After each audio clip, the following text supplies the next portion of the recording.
Looking for my pen, looking for my pen. Oh, look what I found. Stick it in the block. Thank you, son.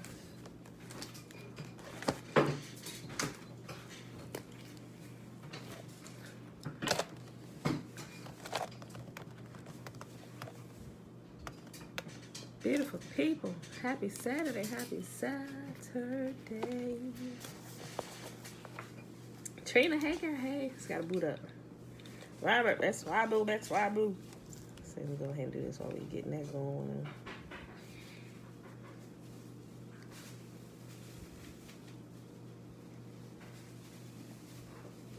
I think I fixed my sound yesterday, y'all. So simple. Didn't realize what was happening.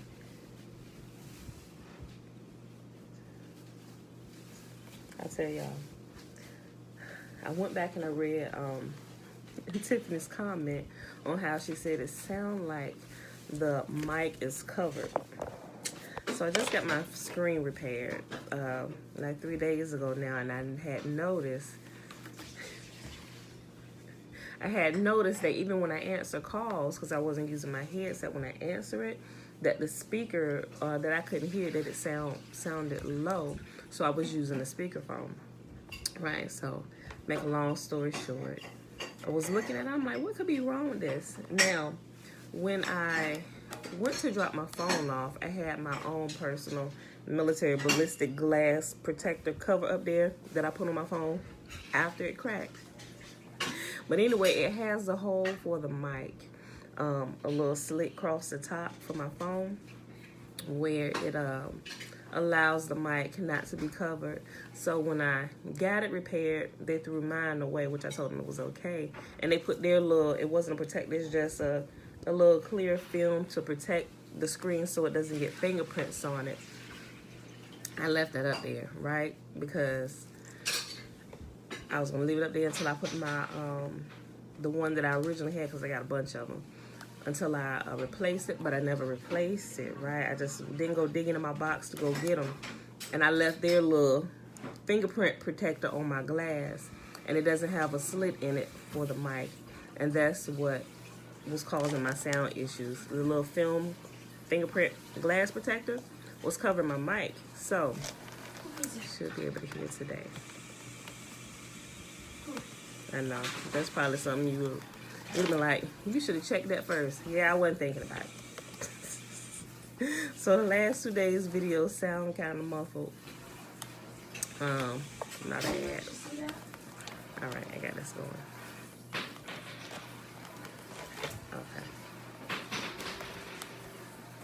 All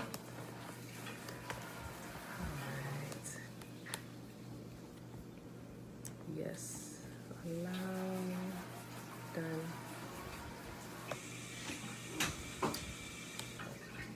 All right, boom. Here we go. Also,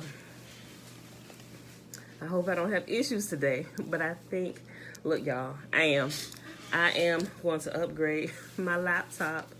Well, shoot, because I'm going out of town, and I don't want it to arrive while we're not here. So I think it's going to be when we get back from our trip. So this issue that we might have today again with my laptop going out, because I left it unplugged last night instead of plugging it in, because it's at the point now where if I unplug it from the wall charger, it dies automatically.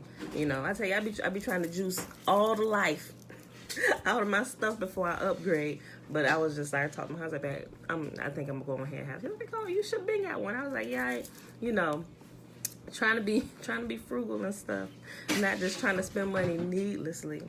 What I think I'm gonna do this time, when I upgrade this, I'm gonna go ahead and get me a and I think it'll help too. But it's for business, but I can use it for some personal stuff. I think I might get me an iPad mini too, because I thought about it. Yes. These are not pins. These are still sticky. Just leave them alone. Josh, that cast iron. Leave it alone. I'll take care of it. So like when I pull up something like, ooh, what was that? I can have that. Be like, well, let me pull it up real quick. So I'm gonna do that. All right, y'all. I'm running my mouth. Mom, shalom, shalom. Tony J on time, bruh. Welcome. Auntie Belinda Brown, shalom. Obedient to Yah, shalom, shalom. Eddie Torres. Eddie, bruh, every time you come to my video, you asking something about being circumcised, right? Trina, I know I've been talking a while now, but you know, I just didn't want to do it. I didn't want to spend the money for it because I'm going to get another MacBook. I use the other ones for business. I use this too, but this Apple has become my favorite brand of product for doing stuff. It's just, I don't know. Eddie, bruh, go back to them last 2 videos when you asked the questions about being circumcised. Eddie said, why circumcised weenies? I think he here just to troll, but, you know, since he's respectful, I'll leave his comments. But, although some people may say, what he said weenies, you know, so, but if you get a little out of pocket, Eddie Torres, we're gonna swipe you off of here. All right, y'all, but yeah, go back to the videos where you asked it before in the comments, and I answered your question. Matter of fact, I think the very first time you asked, I spent a good bit of time explaining it to you. Now, I'm not sure if you stayed there to listen to me talk and explain from my perspective about circumcision, but it's there. Go find it, bro. Shayla, hey, girl, hey. Okay, y'all, let's go ahead and do this Shema.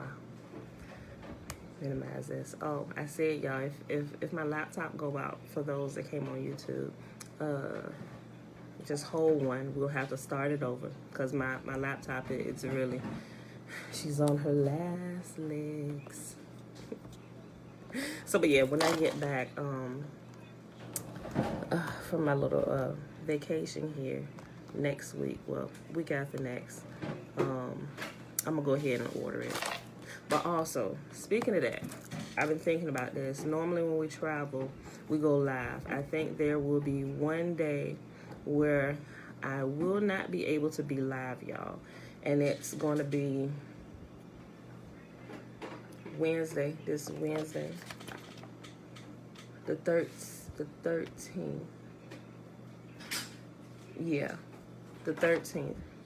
So I'm going to have to pre-record Wednesday's video and just kind of upload it at the time. Or I might just upload it real early that morning, right? So, but I thought about it. Yeah, I definitely do not think I will be able, just because of the traveling. I don't think we're going to be live Wednesday. It'll still be a video, but it's going to have to be pre-recorded. So, but then the rest of the time we out, I'll be able to. Okay. Yeah.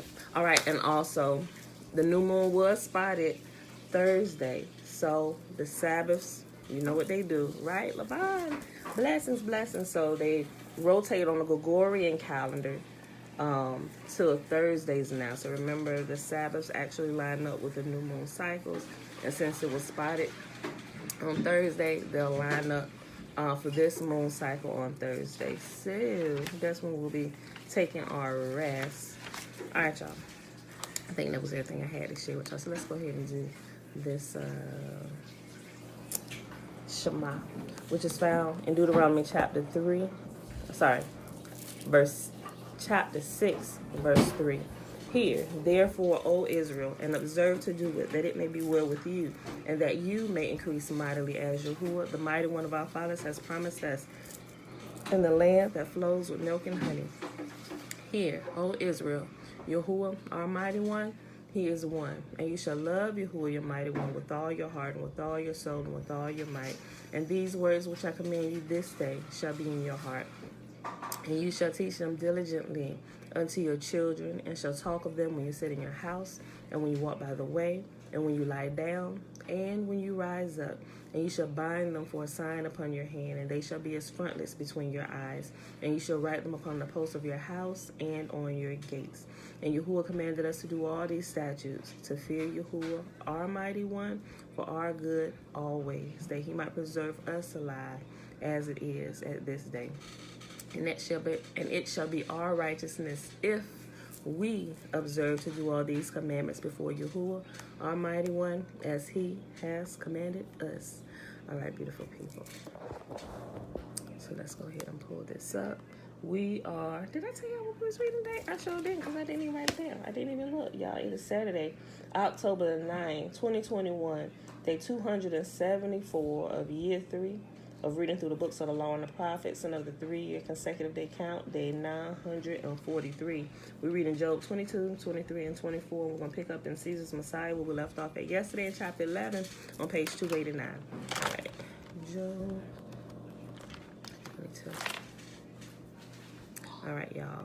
And so I also today, I can't be too long-winded because we got to roll out. My grandbaby got a soccer game. This will be the first one we'll be able to make it to. So we're going to have to Cut it short. Thank you, Joshua. Okay, y'all. Job, chapter 22. Eliphaz's third response to Job. Then Eliphaz the Temanite replied, "Can a person do anything to help Yah? Can even a wise person be helpful to him? Is it any advantage to the Almighty if you are righteous? Would it be any gain to him if you were perfect?" Hezekiah, shalom. Hold on, y'all. I need to fix this.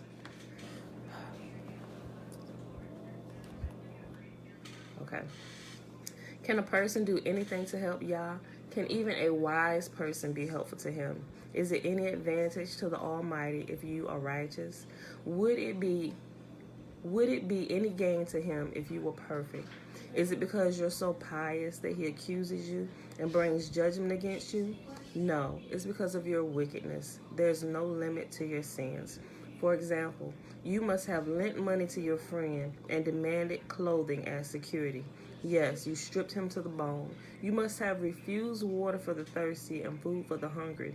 You probably think the land belongs to the powerful and only the privileged have a right to it.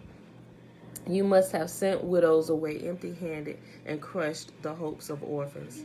That is why you are surrounded by traps and tremble from sudden fears. That is why you cannot see in the darkness and waves of water cover you. Yahuwah is so great, higher than the heavens, higher than the farthest stars. But you reply, that's why God can't see what I'm doing.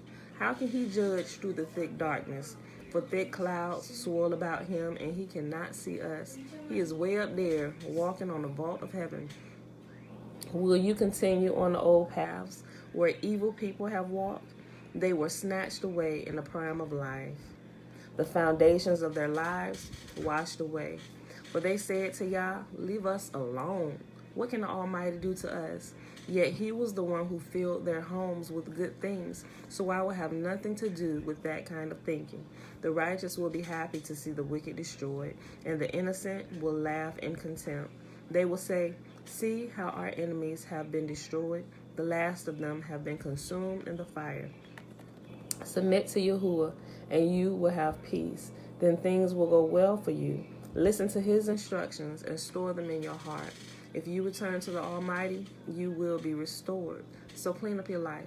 If you give up your lust for money and throw your precious gold into the river, the Almighty himself will be your treasure. He will be your precious silver. Then you will take delight in the Almighty and look up to Yah. You will pray to him, and he will hear you, and you will fulfill your vows to him. You will succeed in whatever you choose to do, and light will shine on the road ahead of you. If people are in trouble and you say, help them, Yahuwah will save them. Even sinners will be rescued. They will be rescued because your hands are pure. Next chapter, Job chapter 23. Job's eighth speech, a response to Eliphaz. Then Job spoke again. My complaint today is still a bitter one, and I try hard not to groan aloud. If only I knew where to find Yah, I would go to his court. I would lay out my case and present my arguments. Then I would listen to his reply and understand what he says to me. Would he use his great power to argue with me? No, he would give me a fair hearing. Honest people can reason with him, so I would be forever acquitted by my judge. I go east, but he is not there. I go west, but I cannot find him. I did not see him in the north, for he is hidden. I look to the south, but he is concealed. But he knows where I'm going, and when he tests me, I will come out as pure as gold, for I have stayed on Yahuwah's paths. and have followed his ways and not turned aside. I have not departed from his commands, but have treasured his words more than my daily food. But once he has made his decision, who can change his mind? Whatever he wants to do, he does. So will he do to me whatever he has planned. He controls my destiny. No wonder I am so terrified in his presence. When I think of it, terror grips me. Yahuwah has made me sick at heart. The Almighty has terrified me. Darkness is all around me. Thick, impenetrable darkness is everywhere. Last chapter for the day, y'all. Job chapter 24. Job asks why the wicked are not punished. Why doesn't the Almighty bring the wicked to judgment?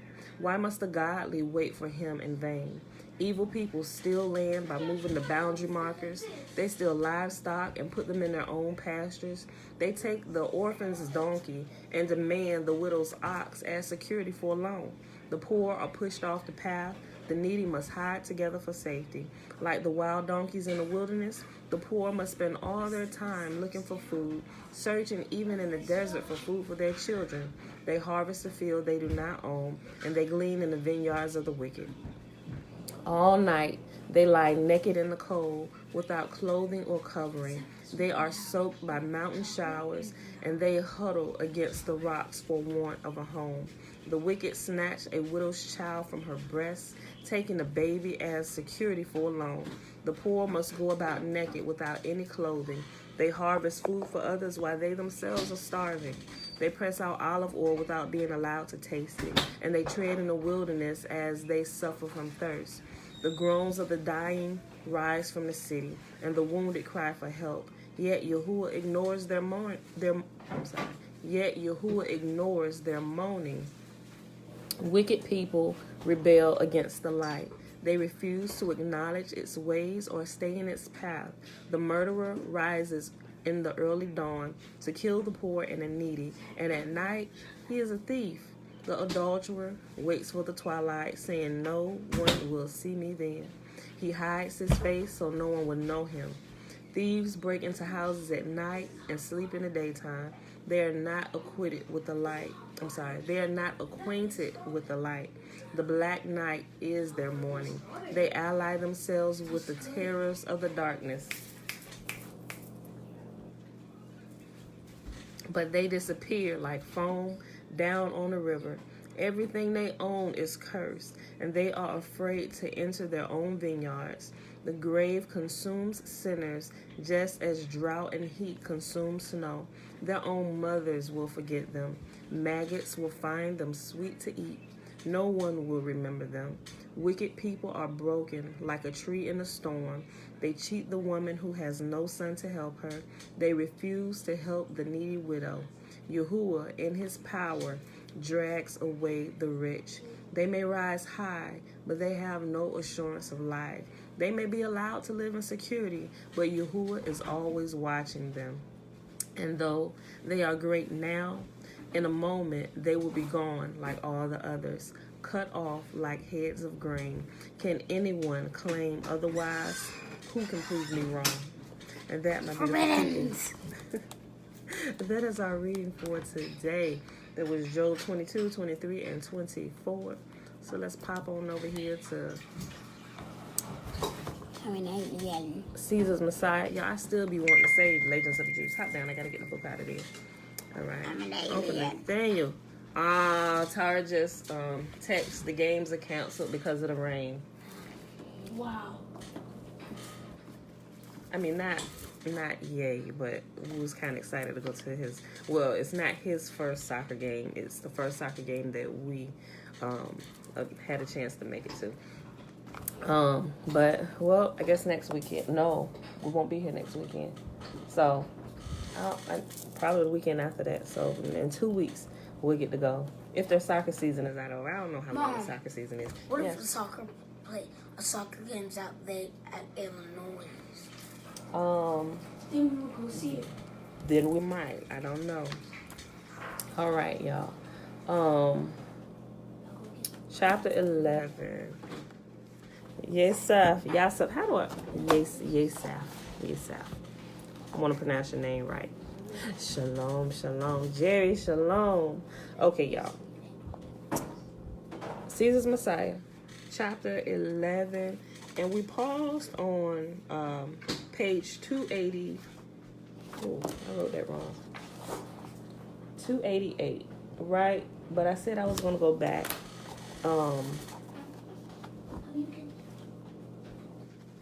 I want to go back a paragraph, right? Because we're talking about the Decius Mundus, I think that's right. Yeah, the puzzle of Decius Mundus, and it's talking about the different parallels with the different things, right? Okay, so let me go back, just like to the half-page mark. Hold on. Let me go back here. Okay, guys, chill. I'm gonna go back to page 286 where it talks about this, the perspective of the Flavians, the perspective of the Flavians, so it can kind of just flow right in what we cut off. Hey, shush. Okay. On page 286, the second to the last paragraph. From the perspective of the Flavians, Jesus' self-sacrifice is much like a devotio.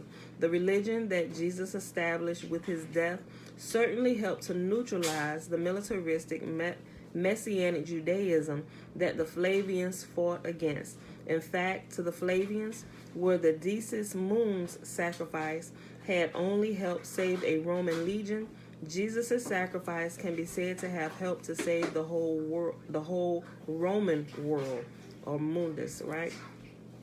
An interesting historical point to this line of thought is that while Jesus is certainly meant to be understood as the Messiah whom Daniel predicted would be cut off, the real meaning behind Jesus' self-sacrifice may lie not in Judaism, but has been universally believed, but in a rite of Roman religion as a spoof of the devotio. Whether this conjecture regarding the parodic meaning of the name Decius Mundus is correct, it is the case that Decius, the name of Rome's most famous self-sacrifice, is the name of the hero of the tale that directly follows the testimonium, Josephus' description of history's most famous self-sacrifice. I will show below that Decius Mundus and Jesus share a much more profound and unique parallel. Josh, you know that's extremely loud, and it's going to take a few minutes, and you can't run that while I'm reading. It's extremely loud to me. You have to wait. Either you're going to start it up by hand, or you're just going to have to wait for that, son. Okay. The clearest clue Josephus provides to inform us that we are dealing with a puzzle is both the story of Decius and Paulina. Remember Paulina, the one who was tricked by the dude who said he was a god, the whole little thing, and she finally slept with him? Okay, her. That's her, Paulina. The clearest clue Josephus provides to inform us that we are dealing with a puzzle is that both the story of Decius and Paulina and the story of Fulvia have the same plot. As I have shown, parallels within the New Testament and Wars of the Jews are significant. In both tales, wicked priests deceive a woman of dignity, and in both tales, the woman's weakness for religion is exploited. Further, not only do both stories have the same plot, but they also contain a number of elements that are interchangeable. Yes. Hey, quit asking. You can't ask me that while we're online because it's a surprise, okay? Because you're saying words that's going to give away the surprise to somebody who might be watching. All right, wait. Ask me those questions when I'm not rolling live, y'all. Okay. Further, not only do both stories have the same plot, but they also contain a number of elements that are interchangeable. Both of these deceived women of dignity amazingly have husbands named Saturnius. Both these husbands named Saturnius just happen to know the Emperor Tiberius, to whom each husband goes to complain about what has been done to his... Let me read it again. Guys, y'all whispering too loud. Both these husbands named Saturnius just happen to know the Emperor Tiberius, to whom each husband goes to complain about what has been done to his wife. In both tales, among other punishments, Tiberius then banishes one or more of the perpetrators. Josephus also provided other statements that help the reader recognize that the two stories are to be understood as parallel and therefore interchangeable. First, he reverses the order in which he states that he will describe them. Quote, about the same time, also another sad calamity put the Jews into disorder, and certain shameful practices happened about the temple of Isis that was at Rome. I will now first take notice of the wicked attempt about the temple of Isis, and will then give an account of Jewish affairs. End quote. Further, at the beginning of the third story, Josephus claims to be returning to an episode about the Jews at Rome as he had formerly stated. Quote, I now return to the relation of what happened about this time to the Jews at Rome, as I formerly told you I would. End quote. However, it was the shameful practices at the temple of Isis that Josephus previously claimed to have occurred at Rome, not the episode regarding the Jews. Josephus does not mention where the sad calamity that put the Jews into disorder occurred. He last mentioned that the Jews in a story regarding their persecution by Pontius Pilate in Judea.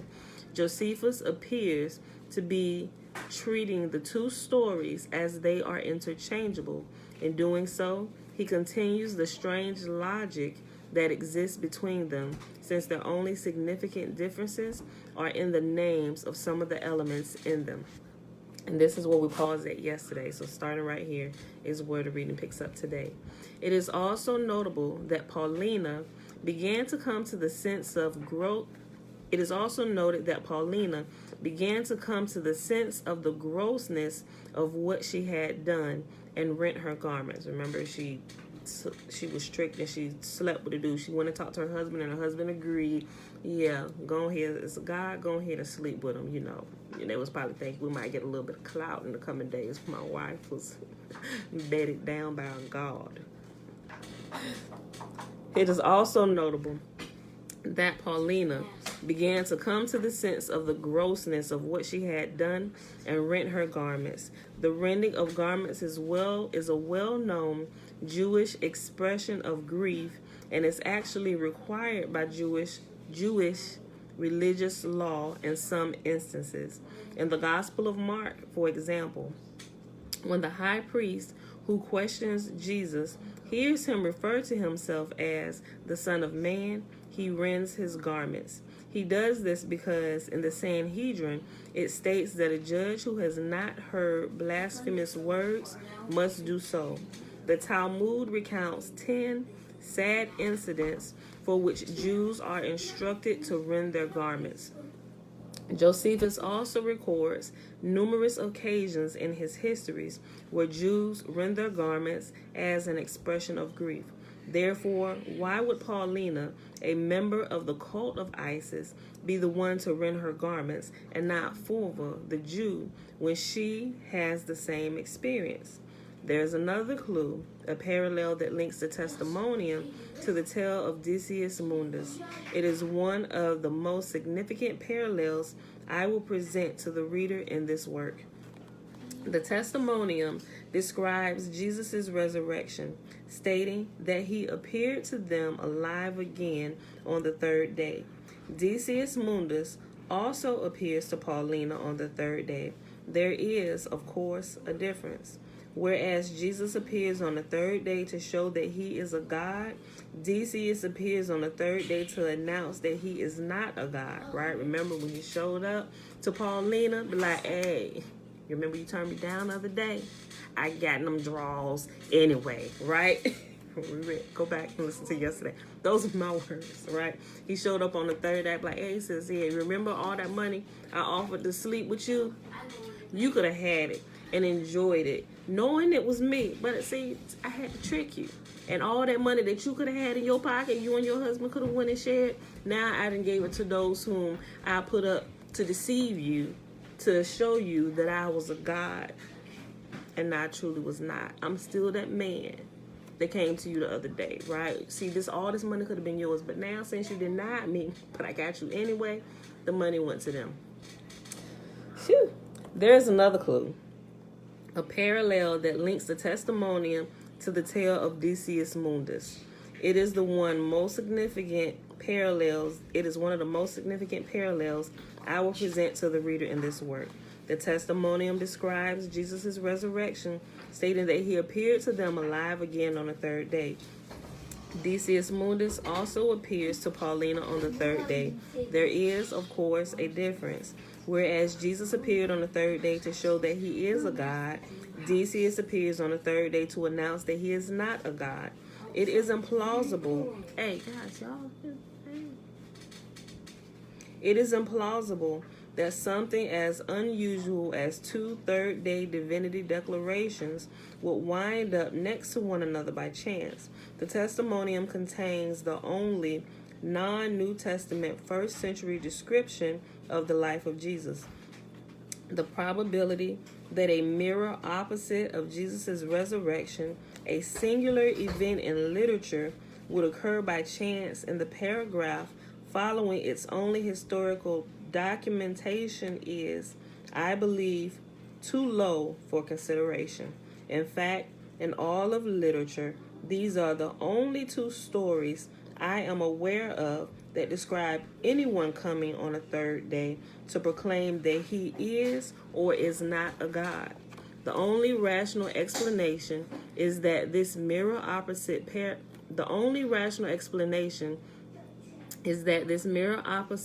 parallel has, for some reason, been placed next to the testimonium deliberately. Another connection between Decius and Jesus is the fact that Anubis, the god Decius pretends to be, is a god with many parallels to Christ. Anubis, like Jesus, is a son of God, and that's all lowercase letters, right? Anubis, like Jesus, is a son of God and is referred to as the royal child within the cult of Isis. According to some Egyptologists, Anubis is a god who comes back from the dead. The cult of Isis actually celebrated his death at the hands of Set and his subsequent resurrection before Osiris took over this position.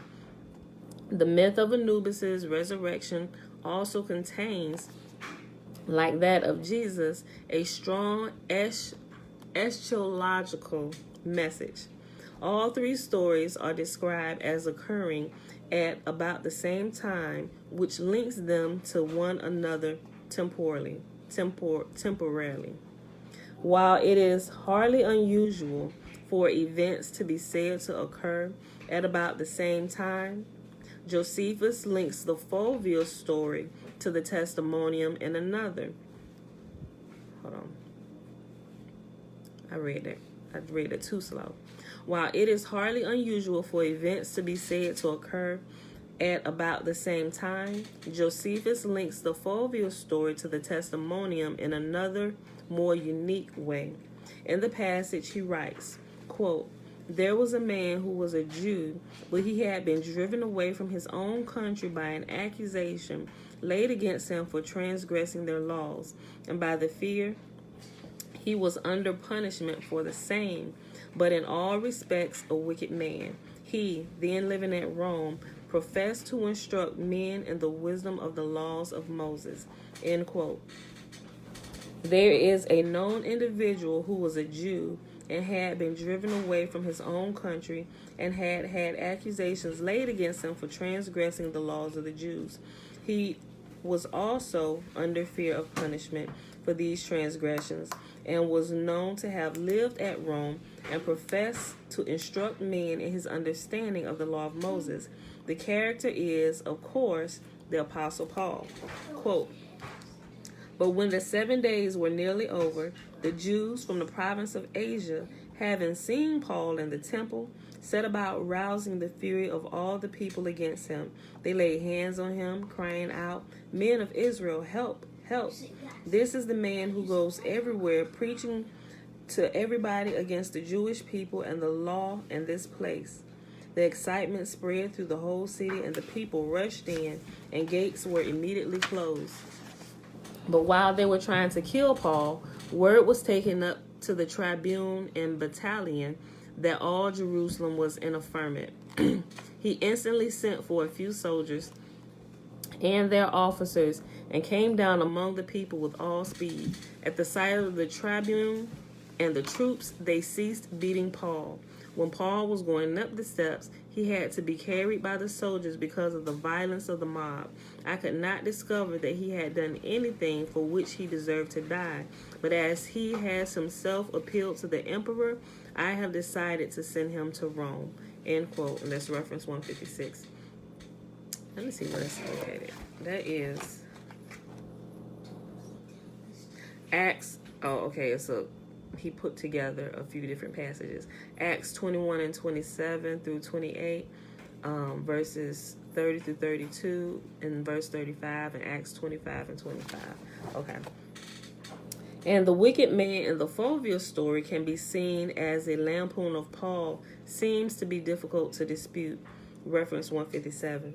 Josephus links the Fulvia story to the testimonium in yet another way. Quote, these men persuaded Fulvia, a woman of great dignity and one that had embraced the Jewish religion, to send purple and gold to the temple at Jerusalem. End quote. Purple was the royal color in the 1st century.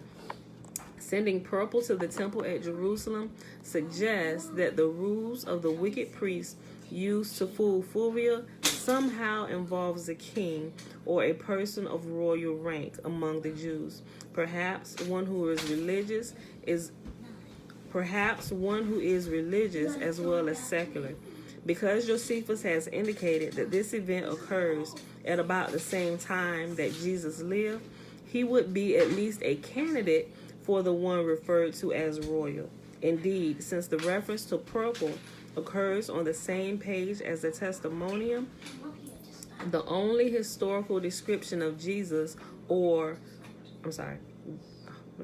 Indeed, since the reference to purple occurs on the same page as the testimonium, the only historical description of Jesus, what other king of the Jews can possibly come to mind?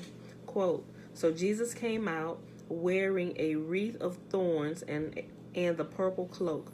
Then they began to march up to him, saying in a mocking voice, Hail, King of the Jews. End quote. And that's John 19, verse 5 and 3. I don't know why those verses are backwards. All right. Or it could, I don't know. What? Yeah, I don't know why that seems like it looks backwards. John 19, 5, and it has comma 3. All right. All the clues above work together to suggest that some relationship exists among all three stories. For example, the testimonium seems to relate to the Odysseus story because they share third-day divinity declarations. Likewise, the Fulvia story must be related to the Odysseus story because they share the same plot, the same name of both husbands, etc. The parallels and interchangeable elements within these three stories show that the author has deliberately established some relationship among them that is not apparent on the surface, some problem the reader must attempt to solve. In other words, the three stories are a puzzle. Once the three stories are seen as a puzzle, the solution becomes obvious.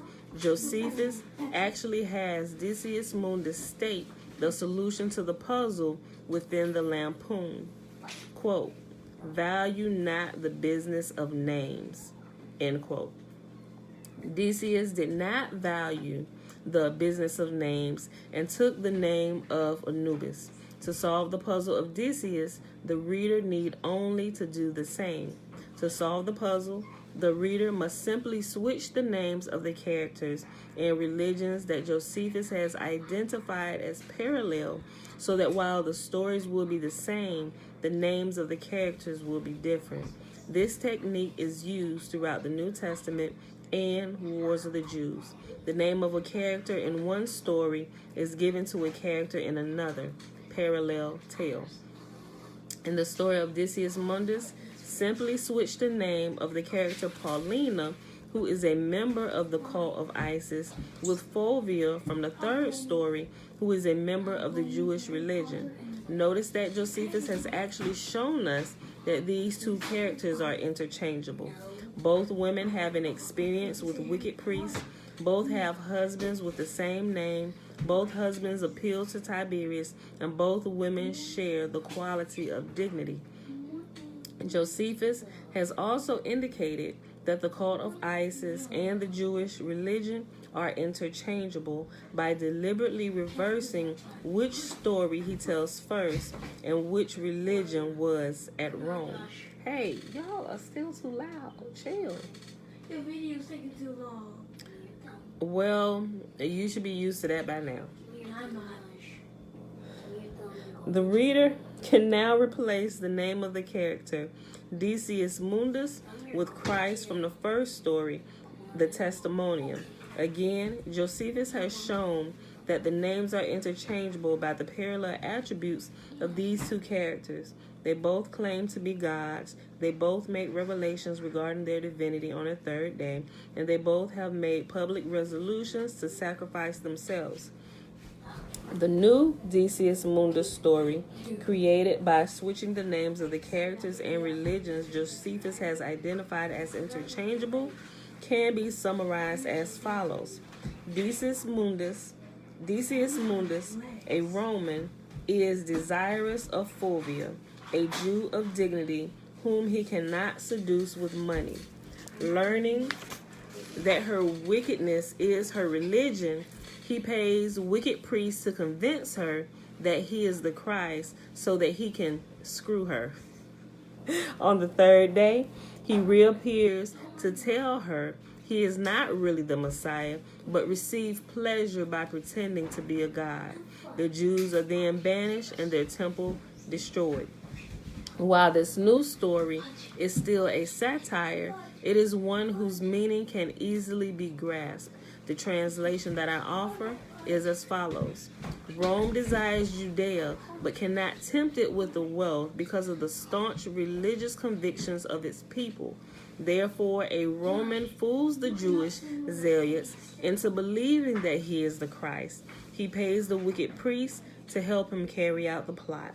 The authors of Christianity enjoy the experience of pretending to be the Messiah. The unnamed Jew in the final tale, who professed to instruct men in the wisdom of the laws of Moses, is identified as Paul in the parallel description in Acts 21 and 25 given above. Josephus also assists the reader with this identification by beginning the parallel stories with descriptions of the genders of Paulina and the Jew at Rome. Once the reader knows that the stories are designed to have interchangeable elements, it is not difficult to see that by switching their genders, Paulina can become Paul, which completely clarifies the identity of the Jew at Rome. The story created by solving the puzzle reveals how Caesar fooled the Jews into calling him Lord without their knowing it by simply switching his name to Jesus, the great secret of Christianity. Oh, that might be our title for today, The Great Secret of Christianity. Everybody want to hear a secret, don't they? Everybody want to always hear some kind of secret. Okay.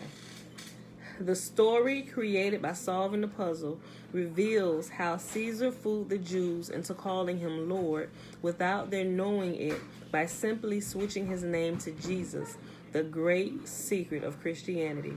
It also reveals the keys to understanding their satiric story within the New Testament. A character may take on another name. Stories that share parallels can be combined to create another story, and an unnamed character in one passage will have the same name as a character in a parallel passage. While the puzzle is simple, the technical idea behind it is ingenious. The story that emerges when the reader reverses the interchangeable characters and religion can be read literally as the historical event Josephus recorded. Thus, Josephus, as he reminds the reader so often, has written the truth. We talked about this, I think, 2 videos ago, towards the end of the video, right? Because they didn't want people in history, as they begin to find out and put together and solve this puzzle, they didn't want to be looked at as liars, right? So, if you pay attention, the astute reader, right? We all were not as astute as we are now, right? We weren't able to solve the puzzle, which had us trapped in a strong delusion of Christianity, right? And worshiping another God besides Yahuwah alone by the name of JC, Jesus the Christ. Sometimes they switch their name over in Hebrew, call him Yeshua, Yahushua, but it's still the same thing, right? You just changing the language that you say it in, right? But it's still wrong. You only are to worship Yahuwah and Yahuwah alone. He alone is the creator of heaven and earth and of these bodies and everything. All right. Okay. Thus, Josephus, as he reminds the reader so often, has written the truth. Written the truth by leaving clues so you can figure it out, but not readily where you can read, oh, this is the truth. No, he told a story, mixed things up, but the astute reader would pay attention and find that the truth is in the details, right? If you could pull it out, separate the truth from the error, right? You get a good chuckle at the end of all of this escape room or this puzzle you're putting together. The new Decius Mundus story, created by switching the names found in the 3 tales, fits naturally. Don't do that. Don't do that, because you don't have the top on it. Don't do that. Turn it up. Mom, it's only on 1. No, because I told him. Okay, Josh, come here. The cream is not even in it. Okay, so if you're going to keep it on low like that to mix it up, then go ahead. Don't turn it on any higher than that. I thought you were going to put ice in it and make it like a smoothie. You're just making it like a chocolate milk. Yes. Oh, okay, yeah. That speed that he put it on, I can deal with that. Okay. The new Decius Mundus story, created by switching the names found in the 3 tales, fits naturally into the history Josephus is relating. It connects to the passages before it that have to do with the Jews' reaction to Caesar's effigies in Jerusalem and the Roman effort to buy favor with the Jews. The stories that it replaces do not connect the passages before them, are incoherent, and have a sense of fantasy. Josephus has, as he reminded us so often, written the truth. The truth was just contained in a puzzle. Everybody love a good puzzle, right? I love a good puzzle. I do. That's why I like escape rooms and going to escape rooms. All right. The puzzle's main purpose was to show the method by which the true identities of the characters in the New Testament and Wars of the Jews can be known, which is simply to combine the stories that contain parallels. This technique reveals the identities of the certain young man captured on the Mount of Olives, Mary's unnamed son whose flesh was eaten, the apostles Simon and John, and ultimately Jesus himself. Also notice that Decius' seduction of Paulina occurs in the dark, like Mary Magdalene's mistaking Lazarus' tomb for that of Jesus described previously. The testimonium is found in the Antiquities of the Jews. You gotta turn it on 2 because it's mixing so slow.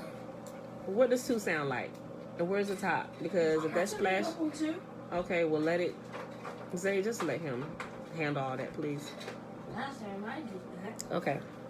The testimonium is found in Antiquities of the Jews, Josephus' second work of history, not to be confused with Wars of the Jews or Legends of the Jews. This is Antiquities of the Jews. The testimonium is found in Antiquities of the Jews, Josephus' second work of history, which he purportedly wrote during the reign of Titus's brother Domitian. If Christianity was created by the Flavians so that Caesar... Hold on, y'all. Guys. Okay, y'all got that running on a low roar and y'all whispering. And it's really carrying. So, okay. Where we at? 46 minutes? Okay.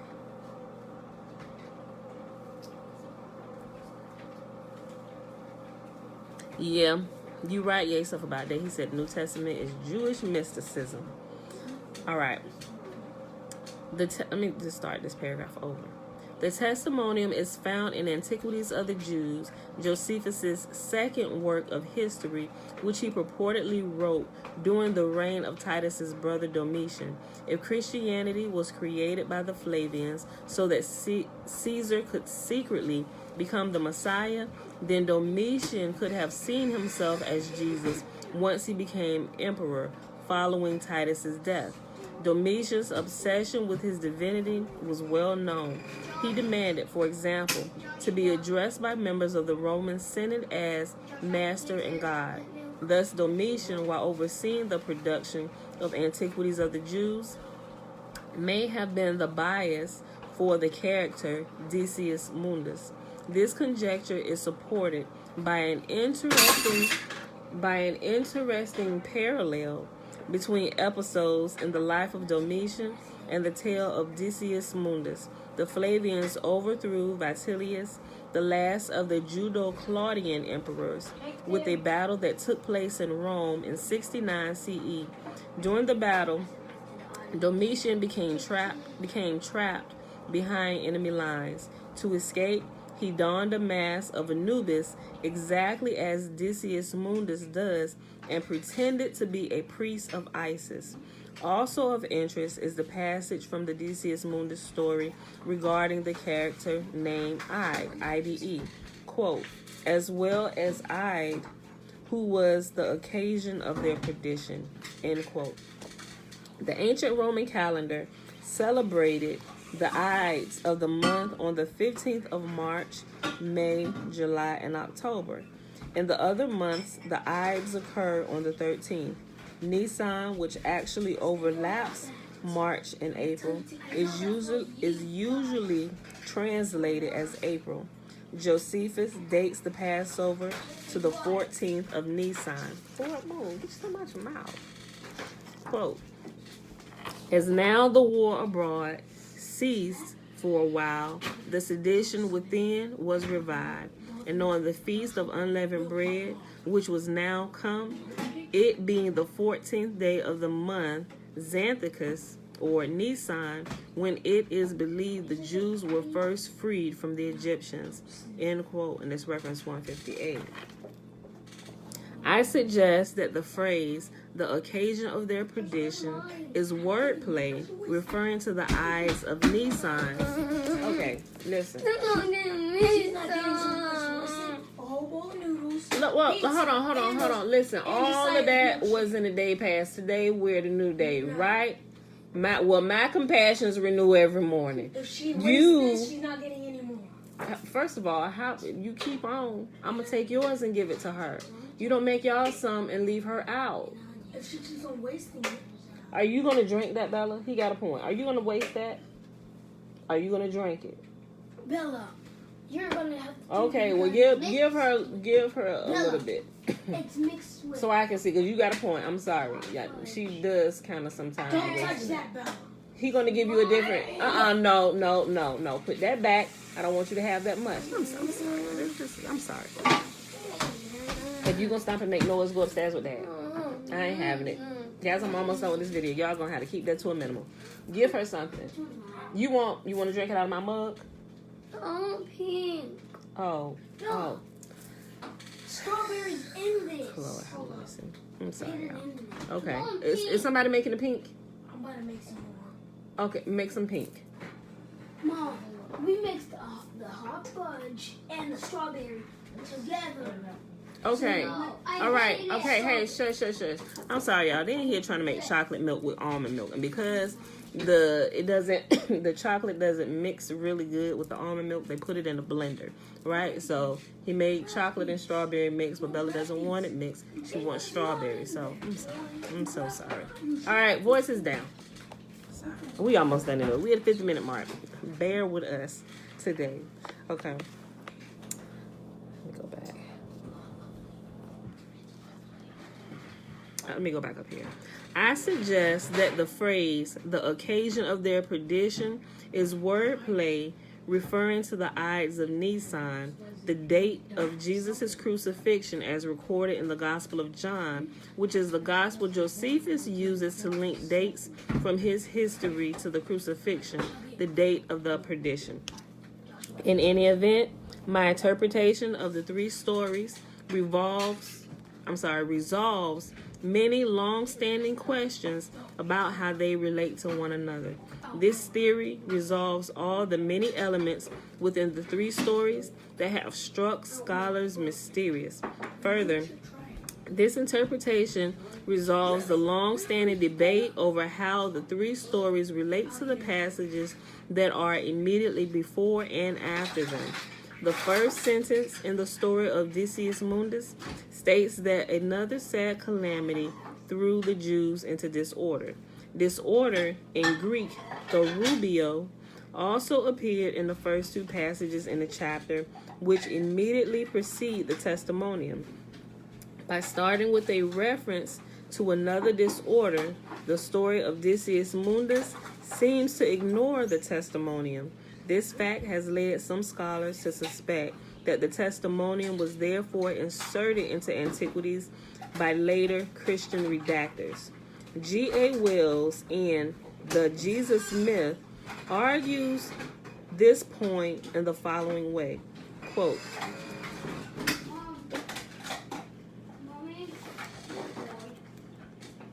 the word disorder connects this introduction of 4, the tale of Decius Mundus, with the uproars specified in 1st and 2nd Thessalonians 3. What's that? Thus. Hold on. It said, that's wrong. That's not Thessalonians. It could be Thessalonians, but there should be Thes. It says Thus. So let me just assume that that's Thessalonians. Okay, hold on.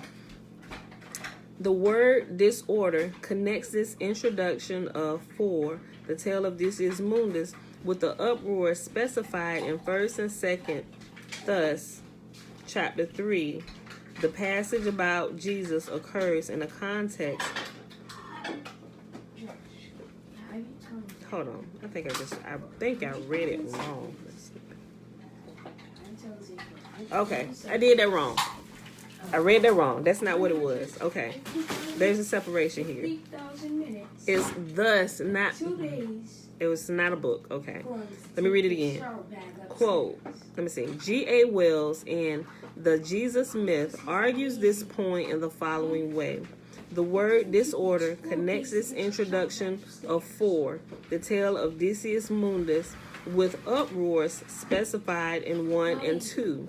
Thus, number 3, the passage about Jesus occurs in a context which deals with the uproar, bringing danger or misfortune to the Jews. You know what? How about I stop everything down here and send everybody upstairs and y'all can finish when I'm done? Mom. Stop asking me questions when I'm live. I need to tell you something. That doesn't matter, right? Mom, look. Yes. I can end it first. Do we need to have this same conversation every I morning? want to end it first. Yeah, you can end it. What's your question? What? Can it wait? Where did you get my new charger? It should have been with your laptop. And when you're not using it, you should put it in your laptop bag. I don't know what it is. Because you didn't put it where it's supposed to be when you're not using it. That's why you can't find it. I get my laptop on the table every single day. Okay. Thank you for letting us know that. Okay. That 4 follows immediately after 2 is obvious from the opening words of 4, another calamity. There is no possible reference to 3. End quote. Wells' argument is only one of the various ways in which scholars have tried to explain the strange positioning of the testimonium. In this case, Wells suggests 2 reasons for suspecting that the testimonium was inserted by later Christian redactors between the Decius story and the preceding passage regarding Pilate. His first argument is that since the word disorder occurs in passages 1 and 2, and is not found in the third passage of the chapter, the testimonium, but reappears in passage 4. This suggests that the 4 should come after 2.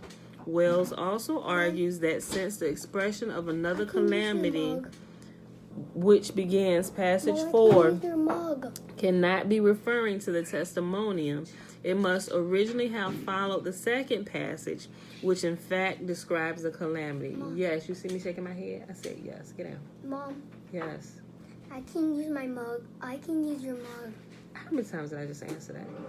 Yes, you can use my mug. My charger have Samsung on it. Many scholars have noticed this apparent lack of continuity between the testimonium and the chapter that contains it. H. St. John Thackeray, in his 1929 work on Josephus, argues, like Wells, that the lack of continuity on the subject of disorder suggests to him that redactors to make history conform to their faith created and inserted the testimonium. Thackeray concludes that the argument that the testimonium may have been inserted by the redactors carries great weight.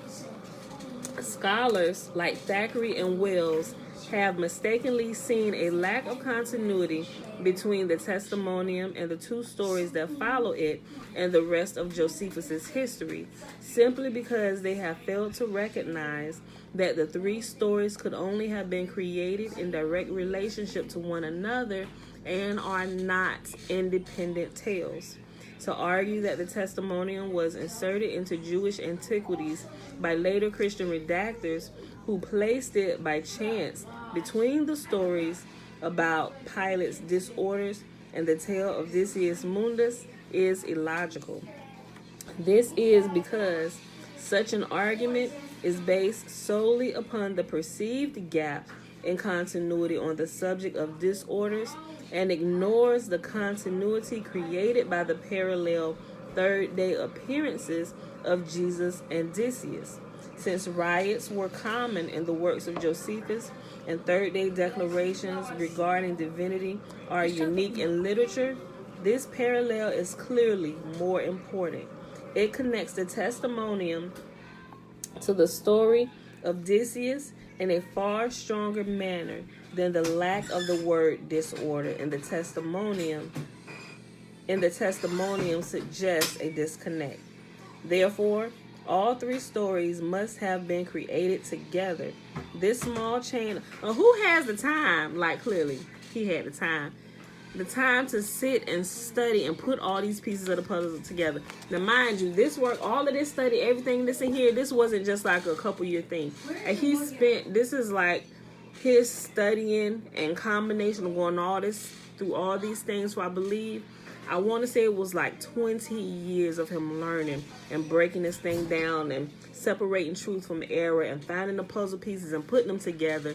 And the other books that he realized, wait a minute, this is a part of this story. This was a 20-year work, right? And he is very detailed.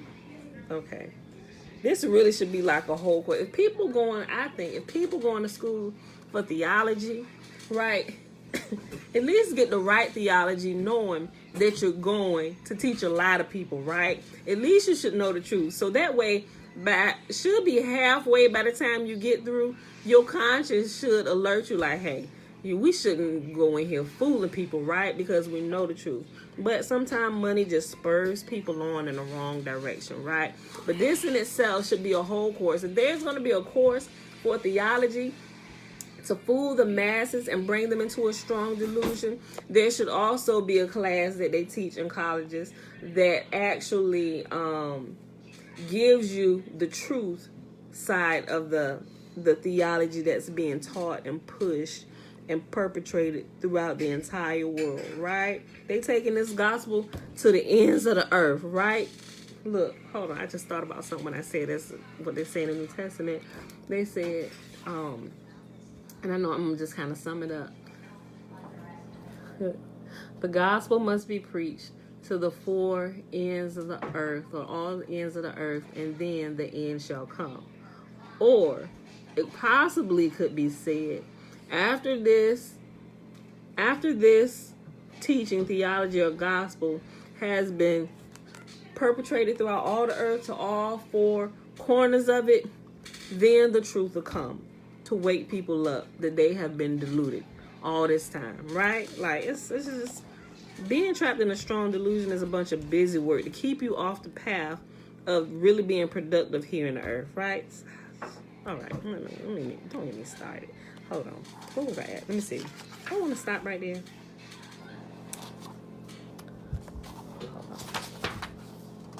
Ooh. Oh. I should just read to the end. Y'all, we go.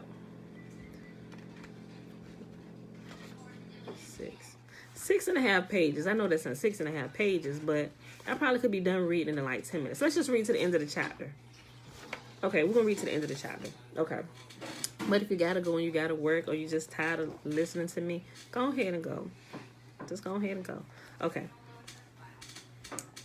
Therefore, all three stories must have been created together. This small chain of logic has far-reaching consequences because it also demonstrates a purpose for their joint creation. If one accepts that they are a related set created for some purpose, this interpretation seems the only one possible. It is useful to list the problematic or seemingly incoherent aspects of the three stories that this interpretation resolves, to show how much explanatory power it possesses. The first resolution, a problem, I want to show is the unnatural manner in which the testimonium and its two following tales fit into the narration of Josephus's history, the problem of a gap in continuity that Wells and Thackeray noted above. To clarify for the reader the nature of this discontinuity, I present the following sequence.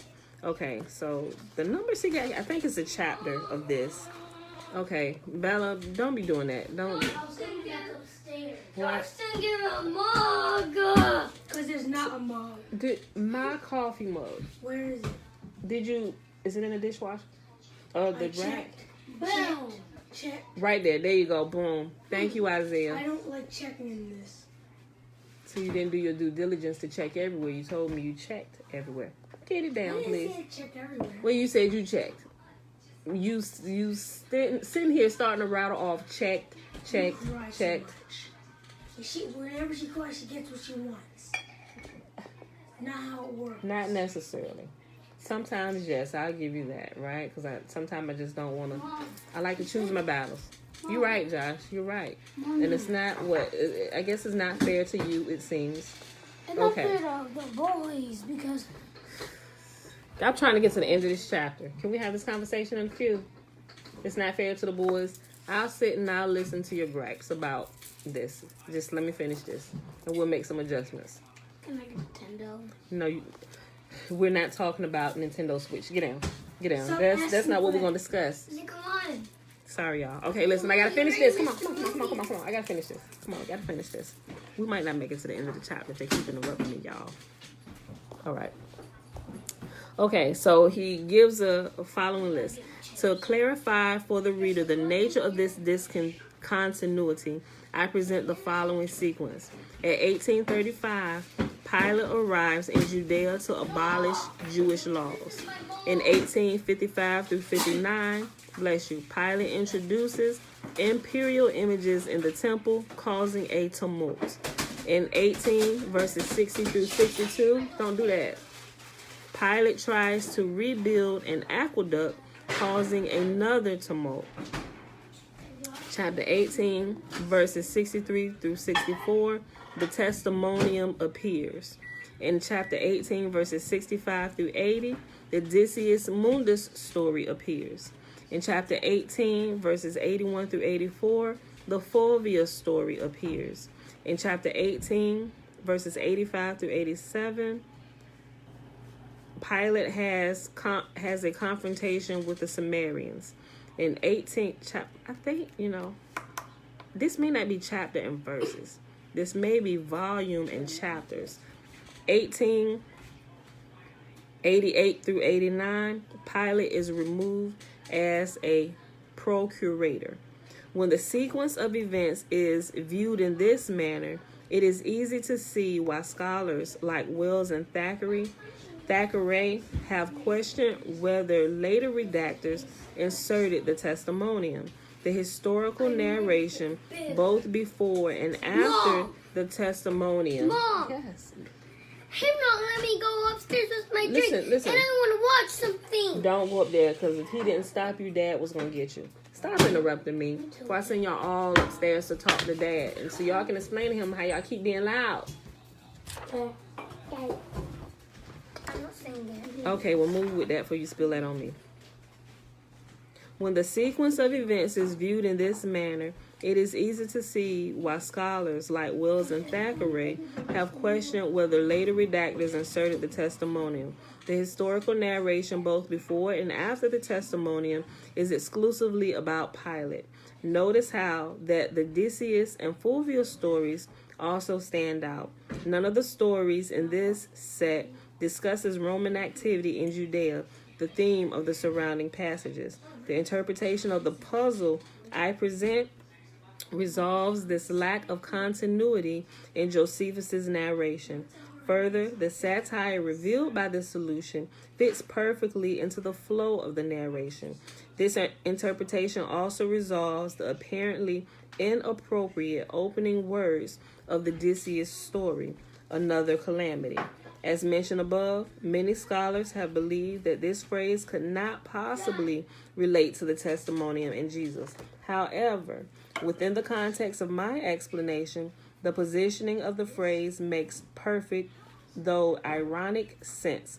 The Romans invented Christianity for the express purpose of bringing a calamity on the Jews and throwing them into disorder. Readers will recall how in the Son of Mary passage, Mary uses the word calamity to describe the effect that her son, becoming a byword to the world, will have upon the Jews. Bella, I'm about to send you upstairs. Put it back. Well, pull a slice out of there. Go. Let her pull a slice out of there. Quote. Give me 1 second, Bella. I'm about to send you upstairs with your dad. Get a slice and stop whining.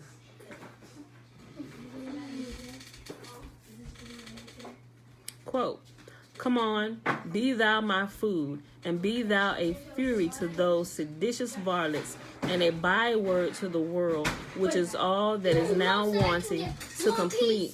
Josh, don't say nothing else to her. Which is all that is now wanting to complete the calamities of us Jews. End quote. The three passages that make up the puzzle. I'm going to push the both of you in a minute. I really am. Don't put it in there. Put it in the recycle bin, Josh. Paper plate. Put my dish back. Get a paper plate. Right there. Right there. Guys, I'm so sorry. This is... Today's junk. Go ahead. Pull it out of there, please. I really don't want to... Let me see. We'll be at... We're an hour and 9 minutes. But it's Saturday, though. That's why I keep thinking it's Saturday. Yes. That's right, Jay. I just saw your comment. As you said, Yahuwah gives us the test with the New Testament to see what we believe in. I truly believe that today. Well, why would Yahuwah create the New Testament? Because he gives you, right there, there's good and evil, there's right, there's wrong, there's truth, there's error. You have to be able to decipher. There has to be one and there has to be the other. You can't have one without the other, because then how would you really know, right? There is rain just like there's sunshine. There's man, there's woman, right? There's boy, there's girl. Right? There's light, there's darkness. There's always two contrasting things. Two things that contrast one another, so you can understand and know the difference, right? If we can see that with everything else in life, why aren't we using that same logic to keep us on the path of truth and not being pulled into a strong delusion, right? So I completely love what they said. Yahuwah gives us the New Testament. It really should be named the New Test, to see if you will be able to recognize the errors and the things that you shouldn't be doing. But people have taken the New Testament, which was really a test, to keep them to see, okay, what we learned in the Old Testament, which is wrongly named, right? I think it's a misnomer. It shouldn't be called the Old Testament, right? Because there's nothing old about it. It's it's evergreen, right? At least the portion that haven't been tampered with, right? So if you understand what Yahuwah said, then you get over here as, oh, you can eat my flesh and drink my blood. But Yahuwah said, right, and it starts this confusion or these contradictions when it shouldn't be that way at all, right? If you were understanding and you know that he's the ultimate authority, okay, you said this, y'all said this. If we still stump, who's the authority? Who should we be listening to? Yahuwah and Yahuwah alone, right? So that's why, you know what, JC, you know, we just gonna put aside what you said because we don't want no smoke with him. Right? So, okay, I'm gonna go about my way then, right? I'm gonna go on this way, keeping to the laws of Yah. You gonna teach whatever you want to teach over there. And now, a jury, y'all might want to check into some of the things he's saying. Because it looked like he leading y'all up the river without a paddle, right? Okay. Listen. Readers will recall how in the Son of Mary passage, Mary uses the word calamity to describe the effect that her son becoming a byword to the world will have upon the Jews. Quote, "Come on, be thou my food, and be thou a fury to these seditious varlets, and a byword to the world, which is all that is now wanting to complete the calamities of us Jews." End quote. The three passages that make up the puzzle are related to the two passages that precede the testimonium in another way. The first two passages of the The first two passages of the short 5-passage chapter satirically state the reasons that the Flavians invented Christianity, as well as the fact that by inventing the religion, the Romans were, in effect, taking over the Sakari movement. Below are these two passages. Quote, 1. But now Pilate, the procurator of Judea, removed the army from Caesarea to Jerusalem to take their winter quarters there in order to abolish the Jewish laws. So he introduced Caesar's effigies, which were upon the ensigns, and brought them into the city, whereas our law forbids us to make to the very making of images. On account of the former procurators were wont to make their enemy into the city with such ensigns as had not those ornaments. Pilate was also the first who brought those images to Jerusalem and set them up there, which was done without the knowing of the people, because it was done in the nighttime. But as soon as they knew it, they came in multitudes to Caesarea and interceded with Pilate many days that he would remove the images, and when he would not grant their request, because it would tend to the injury of Caesar, while yet they persevered in their request, on the 6th day he ordered his soldiers to have their weapons privately, while he came and sat upon his judgment seat, which seat was so prepared in the open place of the city that it concealed the army that lay ready to oppress them. And when the Jews petitioned him again, he gave a signal to the soldiers to encompass them routed, and threatened that their punishment should be no less than immediate death, unless they would leave off disturbing him and go their ways home. But they threw themselves upon the ground and laid their necks bare, and said they would take their death very willingly, rather than the wisdom of their laws should be transgressed. Upon which Pilate was deeply affected with their firm resolution to keep their laws inviolable, and presently commanded the images to be carried back from Jerusalem to Caesarea. Number 2. But Pilate undertook to bring a current of water to Jerusalem, and did it with the sacred money, and derived the origin of the stream from the distance of 200 furlongs. However, the Jews were not pleased with what had been done about this water, and many 10,000s of people got together and made a clamor against him, and insisted that he should leave off that design. Some of them also used reproaches and abused the man, as crowds of such people usually do.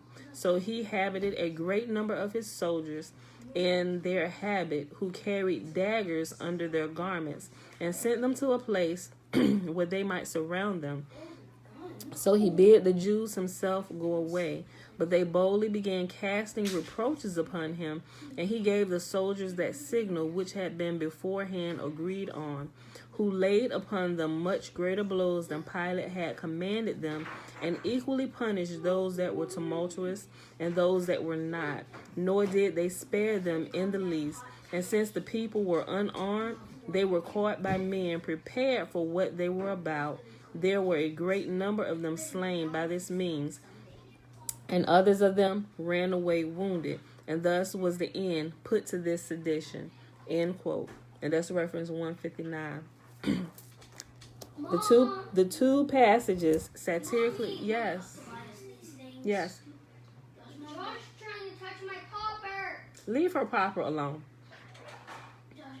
The two passages satirically confirm the entire premise regarding Christianity.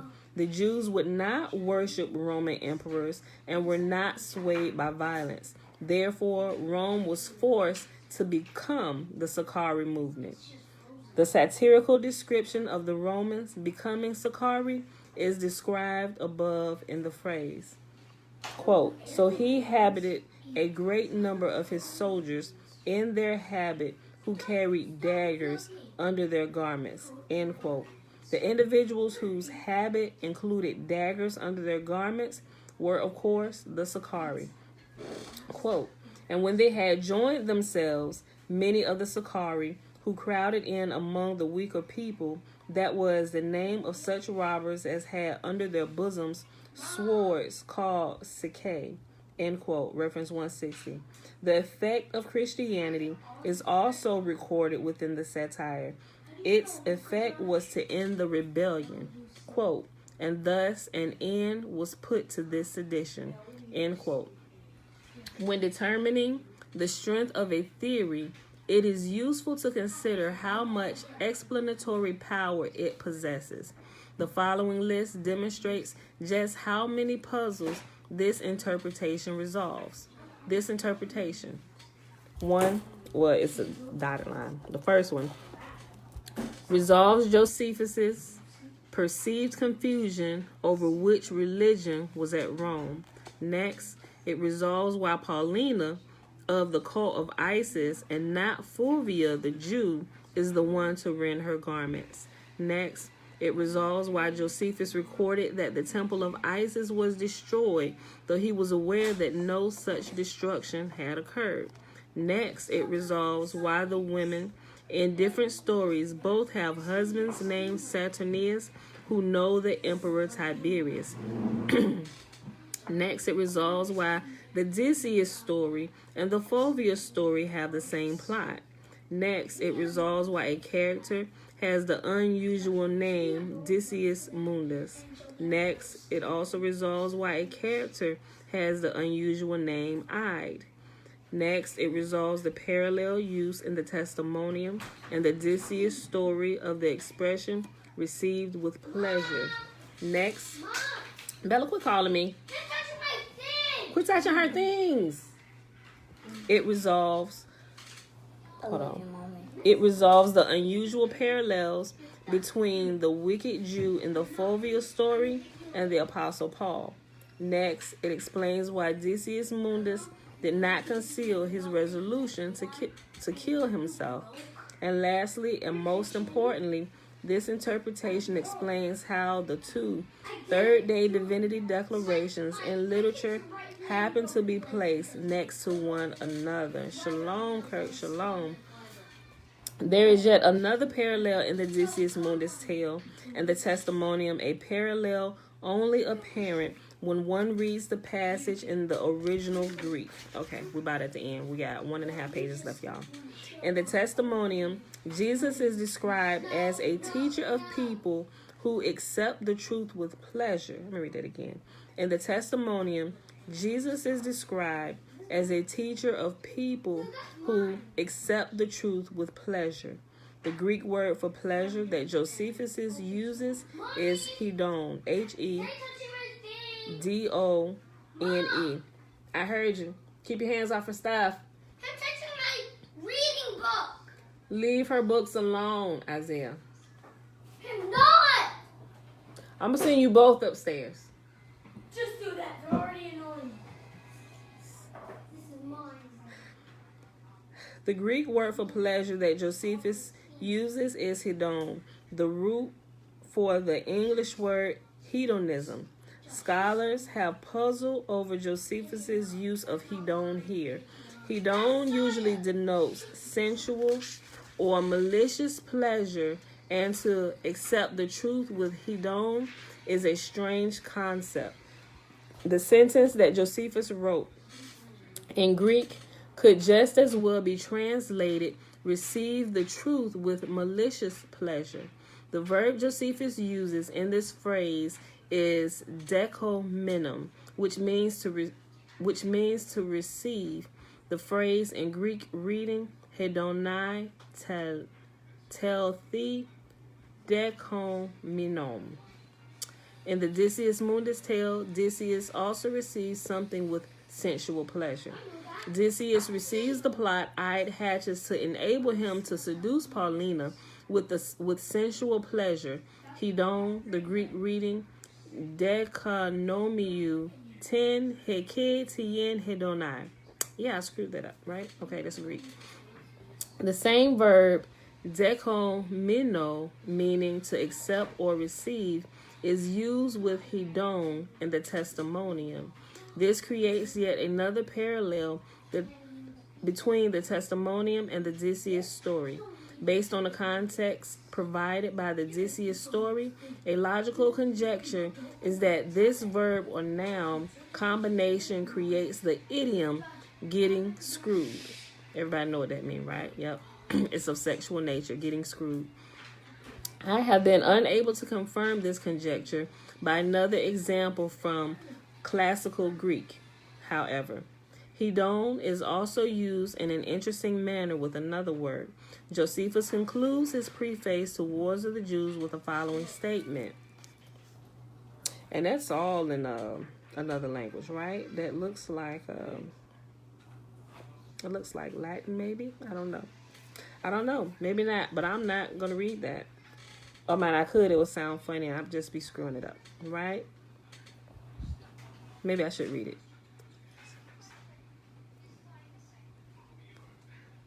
Nope, not going to read it. Okay, so you got what he put there in that language, and it says Whiston's translation into English is as follows. So Whiston translated this paragraph. I'm not sure exactly what it is, but this is what this says. I have comprehended all these things in 7 books and have left no occasion for complaint or accusation to such as have been acquainted with this war. And I have written it down for the sake of those that love truth, but not for those that please themselves with fictitious relations. And I will begin my account of these things with what I call my first chapter. End quote. So that's what that portion of language says that Whiston translated into English. The reason Whiston places brackets around the phrase please themselves with fictitious relations above was to alert the reader that it is an inaccurate translation. The Greek words that Josephus uses here, hedonin and graspsa, do not mean please themselves with fictitious relations, but rather please themselves with registering. When used in the connection with a person, as it is here, the stem word anagrapho means to register or record names. Whiston arbitrarily inserted the phrase with fictitious relations into his translation because he believed that this is the idea Josephus actually meant. A literal translation of the sentence would read as follows, quote, "And I have written it down for the sake of those that love truth, but not for those that please themselves with registering names," end quote. While Winston found this translation incoherent, from my perspective, it makes complete sense, as the technique used by the authors of the New Testament and the works of Josephus to turn Judaism into Christianity was switching or unregistering of names. Decius became Anubis, and Titus became Jesus. Neither valued much this business of names.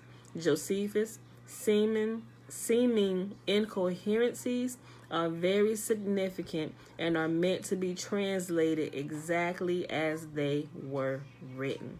And that, my beautiful people, is the end of chapter 11, which was really, really good. I'm sorry for all the interruptions, beautiful people. I really am. But, you know, this is my life, my life, my life, my life.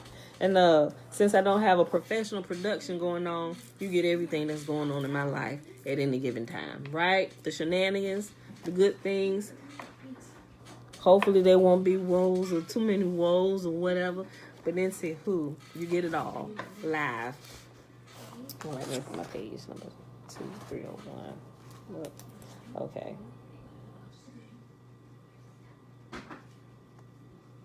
All right, beautiful people. So that was, like I said, Caesar's Messiah, the rest of chapter 11.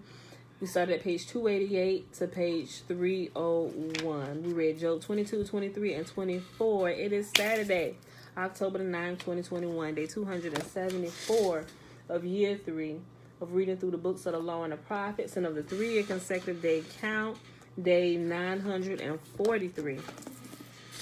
All right, y'all. So I really enjoyed the rest of this chapter. The whole chapter is pretty good, right? Decius Mundus, right?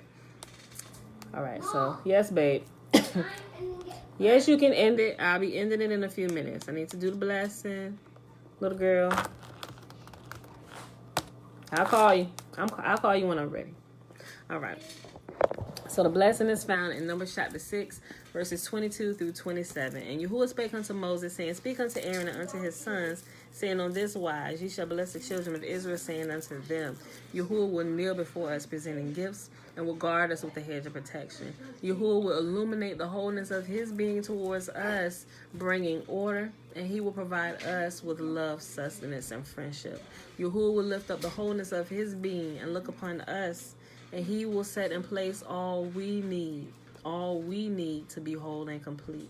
And they shall put my name. Whose name? Yahuwah's name. Not Jesus' name, not Yahusha's name, not Yahweh Shai, Yehoshua. And they shall put my name upon the children of Israel, and I will bless them. All right, beautiful people. Shalom, Uncle Nathan. I'm check. Sometime, let me see. I double check Facebook, the comments, while we still live, but for some reason all the comments do not come through. But once everything is over, I go, I'm like, when did they make that comment? You know, it pops in after video. I don't know why. So if y'all say something, ask me a question on Facebook, guys, I'm not ignoring y'all. It's not popping in on my end. And I go and I scroll through. Okay. All right. I don't think I missed anything unless somebody just asked a question or something.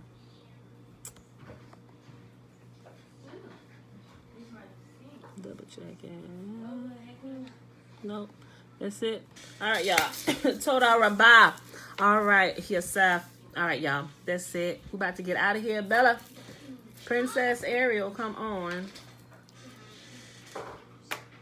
So we can go ahead and end this. Thanks for hanging out with us today and all our shenanigans. Okay. Here, you can finish this. Your book work. No, this is not my book work. This is my mail. You're drawing all over the book work. Why you rip this out of your notebook? This is Isaiah. This is Isaiah's page? Look, they ripped my page. Isaiah, you better leave her books alone. Don't rip that out of there. Rip anything out of her book. All her work needs to stay in that notebook. She drew on it. She drew on it. she decided to put the pages out. Neither